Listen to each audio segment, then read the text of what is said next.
Hi, I'm Andy Schmuckler, author of this series I call A Better Human Story. I think a lot about the relationships between men and women. It feels to me like it's one of the deepest areas of the human reality in which the payoffs or costs of things being in good or not good shape are of enormous importance to human well-being. And there's a place in my own spiritual map of things that concerns the relationship between men and women.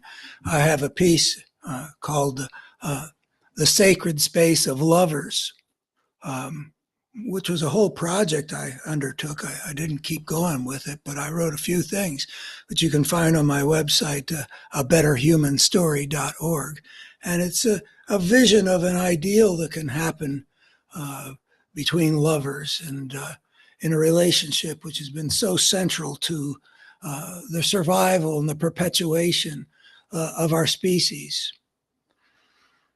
So in that spirit, I continually look around the world at what I can see and understand about what the state of things is.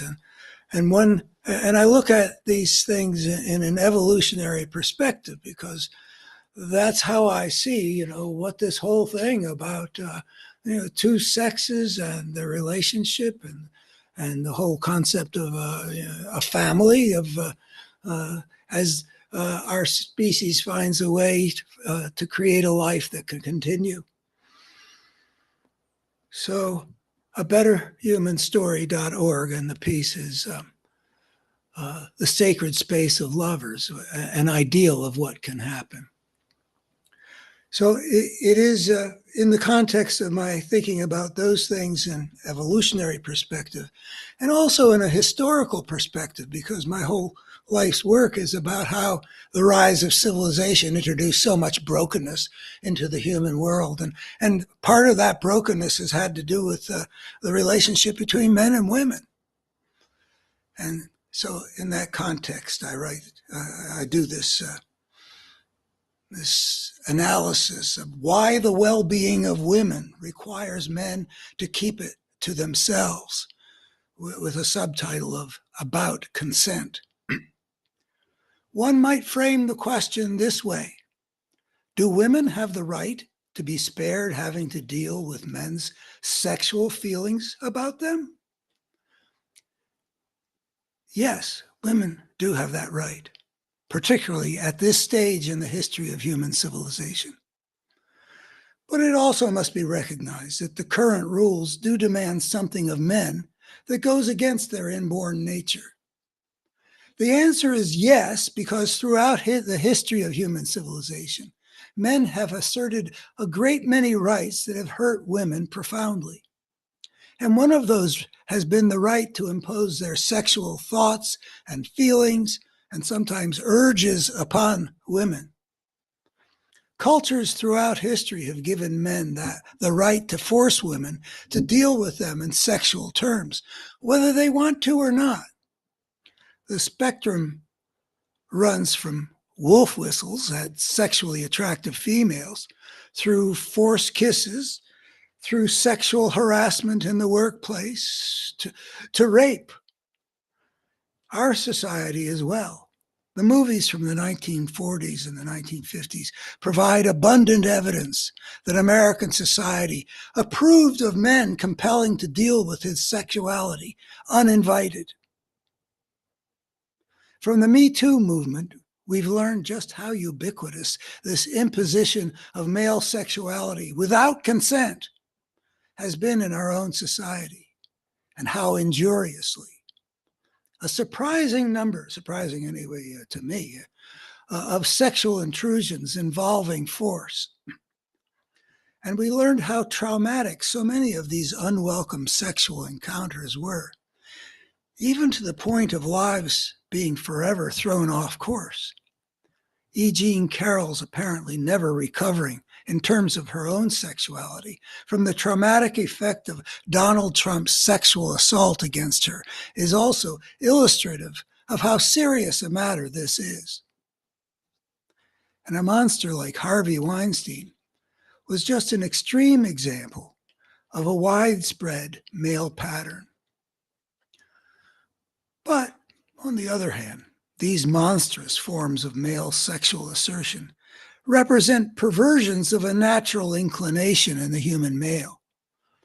The evolutionary evidence, plus the pretty universal interest among males in our times in pornography, shows pretty clearly, I think, that it is a part of inborn male human nature to have sexual feelings aroused by the sight of an attractive female. Over the eons, I'm supposing it has been useful for males in the evolutionary game, where the object of the game is to get one's DNA into the future, to be responsive in that way to being around a sexually attractive female. So when we ask men to break the ancient habit of communicating on the erotic channel with a female toward whom one has sexual feelings, we should recognize that we're asking men to keep something to themselves that they have a natural impulse to communicate. That's not asking for a huge sacrifice. Not nearly as huge as the price that women have been paying for our society embodying a culture which has given men way too much permission. But it's not nothing either. In some future, the lines might get drawn a little differently, with certain kinds of expression being permitted to men that are objectionable now. But for now, at least, there's a lot of history that needs to be undone to allow the scars to be healed. Back before civilization, I think that there's reason to believe that women had some vulnerability to male sexual aggression. But the coming of civilization magnified such a problem considerably. Civilization inevitably brought about a war of all against all. And this resulted in power playing a much greater role in the human world, including a shift in the balance of power between men and women toward male dominance, a shift from what it had been when we were bands of hunter-gatherers. What the war of all against all required of men was injurious to the men, and it also fostered misogyny toward women. And in that respect, I invite you to, if you're interested, take a look at the chapter in my book, Out of Weakness, Healing the Wounds That Drive Us to War, a chapter called Damaged in the Male, because the social evolutionary process into which we plunged had particular effects on the role of the male in a world where there's war all the time. And that requires an injurious transformation to males for which everybody has paid a price. As a result of the way civilization evolved around the problem of power, when men have approached women with their sexual feelings, it has also been about the assertion of power, at least as much as it is anything erotic. Think of the encounter with E. Jean Carroll in a department store dressing room. Think of the encounter, meaning how much is this about sex and how much of this is about a man choosing to dominate and humiliate a woman because he has the power to do so. So the heart of the issue today is the wider issue of the balance of power between the sexes. And as the relationship between men and women in society is part of the heart of the human world, any brokenness in that relationship should be mended to the fullest extent possible. So these new rules about consent are one of the means by which women are, quite properly, insisting that men no longer have the right to dominate women as they have for thousands of years, ever since the first warrior societies emerged, ever since women were first treated as sexual property. The wounds of that history go so deep. After all that history, what is required is women's rights to be protected from men, from men's making them deal with the men's sexual feelings, whether they want to or not, must be asserted without nuance. That's a bad sentence. I'll have to prove that. Basically, a pretty absolute rule is probably required at this point. So, nuance may come later. Eventually, we may be able to ask, if a man in the workplace finds a woman in the workplace sexually attractive, how might that feeling be acceptably communicated?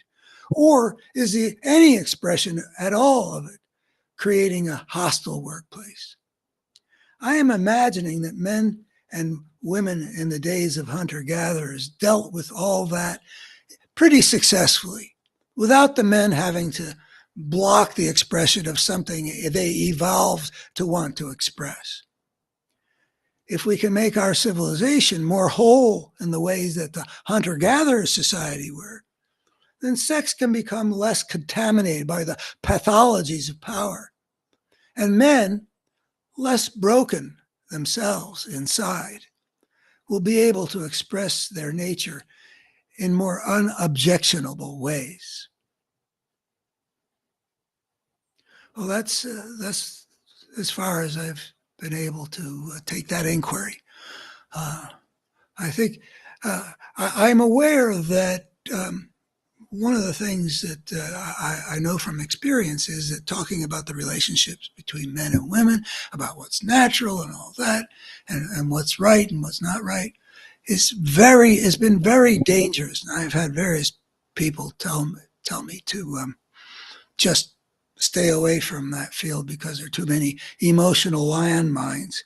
And I've had the experience of acting in what I feel is good faith and having people, women, because I believe of past trauma, becoming traumatized, becoming triggered, I mean, so that you take a beating if you say something which somehow is contrary to some important position. I don't mean any harm or unfairness, and I have the most positive feelings men can have about women generally. So I'm making a good faith effort to understand. I'm coming from goodwill, and I don't mean to disturb anybody with any of the things I've said. Okay. Well, that's my my video for today. If you like it, I appreciate it if you would indicate so. If you want to subscribe to my various videos on a whole lot of the topics that are involved with the forces that are at work in the human world these days, including the battle of democracy versus fascism and the struggle to get our act together as a species before we destroy ourselves. I invite you to look at the other videos I've made on a variety of topics that are all together form a kind of integrative vision. But the integrative nature of that very coherent picture of what our species' challenges have been and remain is to be found with what I did as a writer, which is really basically who I've been for the last 60 years. And that's to be found on my website, abetterhumanstory.org. And one of the portals on that site is called the Sacred Space of Lovers, which I invite you to see because it's one of the beauties of the human existence as I envision it, and has had the good fortune to experience it. That's my wedding picture. A lot of things in life are tough, but it's very good to have some meaningful connection with the sacred space of others. Thanks. Bye-bye.